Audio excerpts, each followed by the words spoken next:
പാപ്പു സംസാരിച്ച വീഡിയോ ഞാൻ കണ്ടിരുന്നു. ആദ്യമായിട്ട് ഒരു പോസിറ്റീവ് കാര്യം പറയാം. മൈ ഫാദർ എന്ന് പറഞ്ഞു. Thank you. നിന്നോട് തർക്കിക്കാൻ അപ്പ ഇല്ല.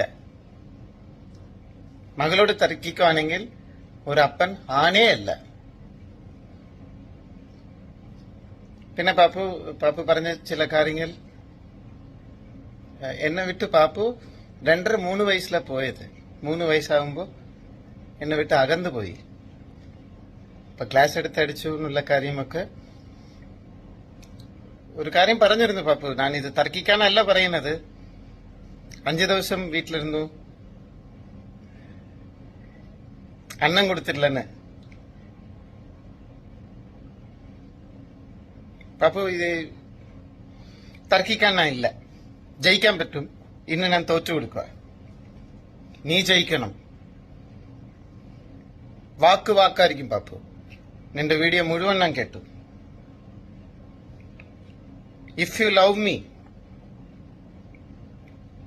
ഇനി എന്നോടും എന്റെ കുടുംബത്തോടും ബന്ധപ്പെടില്ലെന്ന് പറഞ്ഞു. ഞാൻ വിചാരിച്ചു ഞാനും നിന്റെ കുടുംബം.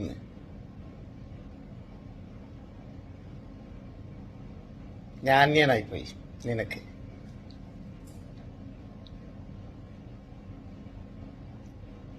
പക്ഷെ ഒരു വാക്ക് മാത്രം പാപ്പു ഇന്ന് ഞാൻ പറയാൻ, ഇനി തൊട്ട് ഞാൻ വരില്ല. ഞാൻ ഹോസ്പിറ്റലിൽ മരിക്കാൻ കിടന്നപ്പോ നീ വന്നത് കൊണ്ടാണ് ഞാൻ തിരിച്ചു വന്നതെന്ന് ഞാൻ വിചാരിച്ചിരുന്നു. പക്ഷെ നിർബന്ധത്തിന്റെ പേരിലാണ് നീ വന്നതെന്ന് പറഞ്ഞു. അത് അന്നെ എന്റെ അടുത്ത് മുഖം നോക്കി പറഞ്ഞിരുന്നെങ്കിൽ ഈ അച്ഛൻ ഇപ്പോ നിന്റെ അടുത്ത് സംസാരിക്കില്ല. നീ കാരണമാണ് അപ്പ ഇവിടെ ഇരിക്കുന്നത്. പാപ്പയ്ക്ക് എല്ലാ ഐശ്വര്യം ഉണ്ടാവണം, എല്ലാം ഉണ്ടാവണം. നന്നായി പഠിക്കണം, നീ നന്നായി വളരണം. നിന്നോട് മത്സരിച്ച് ജയിക്കാൻ ഒരിക്കലും എനിക്ക് പറ്റില്ല.